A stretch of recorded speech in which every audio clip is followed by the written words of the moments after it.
What was it like with the young actor in the car there, and was it hard to deliver your lines to that little kid? It wasn't hard at all. I mean, I didn't fucking cry. I met that kid afterwards, by the way. He did make him cry. He's still in fucking therapy. I see him at any conventions. Yeah. Cinema verite. That was fun. Fun. If you can't stand up to it, you know, you shouldn't be there. Yeah. Nobody forces you to Only take the part. 7. Only 7. That's old enough. That's what you get for turning your back on a clown. Lifelong terror. So one final question from us before we take a few from the audience. 30 Days in Hell filming in the California desert. Talk about some of the challenges of that. How about never in 30 days being below 105? Yeah. That's why it's called 30 Days in Hell. Well, yeah. Talk about how do you deal with that as an actor? How do you get over that to try to, you know, give the best performance that you can? You just have a job to do and you do your fucking job. The thing is, I have a whole respect for women who wax. Okay? With all that blood on my shirt, every time I took it off, hair came with it. Yeah, I used to be a hairy bastard. But I got nothing now. Blood treatment. It's gone. That's where Otis's beard came from. You know, it's interesting. I think in a way, the heat actually helped the movie. Oh, yeah. Because you can't ignore it totally. And there was a lot of heat and it looked like it was hot if you look at the film. And we were feeling it at the same time. So I think it added a certain dimension to the overall. It definitely had that grimy, greasy, hot feeling, and you know when temperatures go up in New York City, people go out and kill each other. It just had that feeling the entire movie, that at any moment a temper was going to snap, and they did. Yeah. In that last scene where we're driving into our death, okay, our certain death, and by the way, nobody will ever listen to Freebird the same way again. I fired off the first shot with the shotgun, and Sherry hit the deck. I went, shit, the shell ejected and knocked her ass off. You know, and the shell ejects this way, not that way.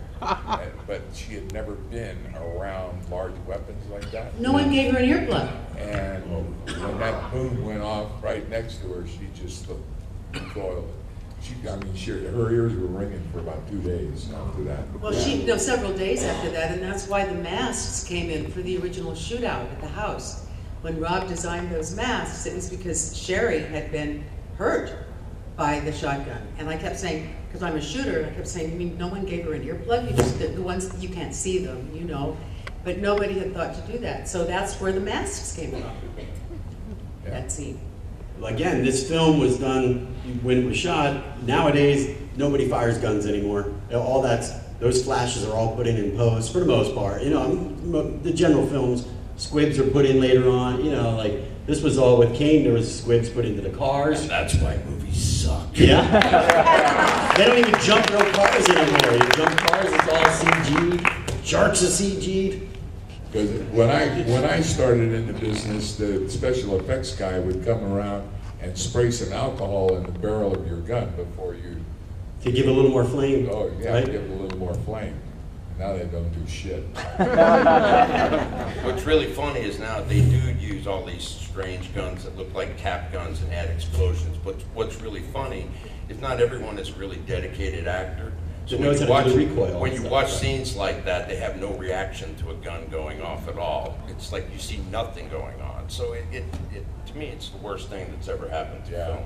And you can tell somebody that's never really fired a weapon before. They'll have a 44 Magnum in their hand, and they're pointing it like this. I go, stop. If that was real, the hammer of that gun would wind up in your forehead. Get your arm out there, stiffen everything up, okay, and then it'll kick. But, you know, people just don't know until it happens to them. All right, 2 questions. Who's got one? Okay, bye.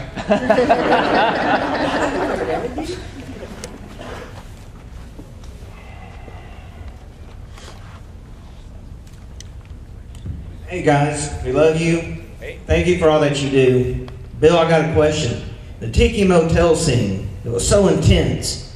Between takes, did y'all like tell jokes or something to keep the mood light? No. I would usually tell jokes. In fact, I got reproached by Rob at one point because when I would come out of character, when he called cut, I would come out of character and I would tell a bunch of jokes and kind of hack around, just because being Otis sometimes was like swimming underwater with your breath. I can't wait to get to the surface and get another breath of air. With the Kahiki Palm scene with the fabulous Priscilla Barnes. Yes. She, it was such an intense scene that when we did the first take of it, it bummed everybody out. Apparently, I mean, I had a real tough feeling in my gut, and I remember walking out the set. They were rearranging cameras or doing something, and I came up to Rob and I said, "Man, that's I feel bad." And that's when Rob told me that when he said art is not safe, and it was like the only thing he could have said. He couldn't have said, "Oh, you poor thing." He couldn't have said, "Suck it up, buddy." What he said was art is not safe, and it was really, at that moment, it was exactly what I needed to hear, because it basically told me that we were going for something other than just a sequel. We were really going for it. And that, and I had never really thought of art as being unsafe before. But in that moment, I realized, it was plenty unsafe. And went back in, and it's so funny about that scene was, first of all, again, I just give great kudos to Priscilla, because you've got to, you both have to be on that same tightrope, and she did a great job. And of course, in the movies, what happens is you do that scene, like we did it at least a dozen times, because there's my point of view, her point of view, the over camera, all kinds of different angles and shots, and it was actually really probably the most satisfying, as it turned out, scene I've ever done as an actor, in terms of being pushed and really having to do the risk, but. As it turned out, it was, it's become my favorite scene, only because of, the degree of difficulty. All right, one last question. As a degree of difficulty, it got a 9.9 by the judges. Because I don't normally, do that in my my social life. Some of you may be happy to hear that. Some of you may be unhappy. On the first date. The first date, yeah, second date. Anyone else? Oh, man. I'm blushing. Oh, we're all sick bastards. Hi guys.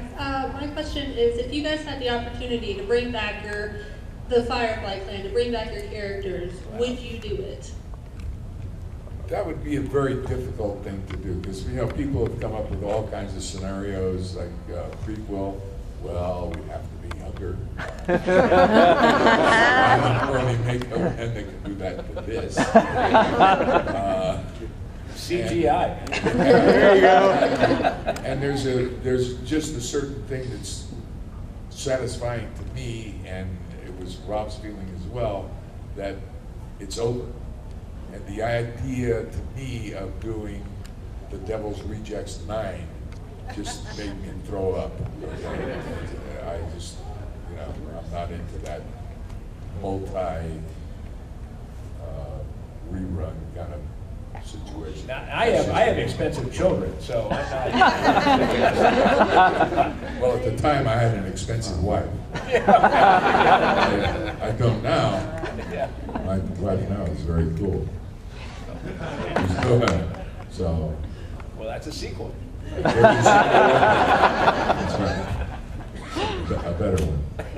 Alrighty, ladies and gentlemen, give it up for The Devil's Rejects.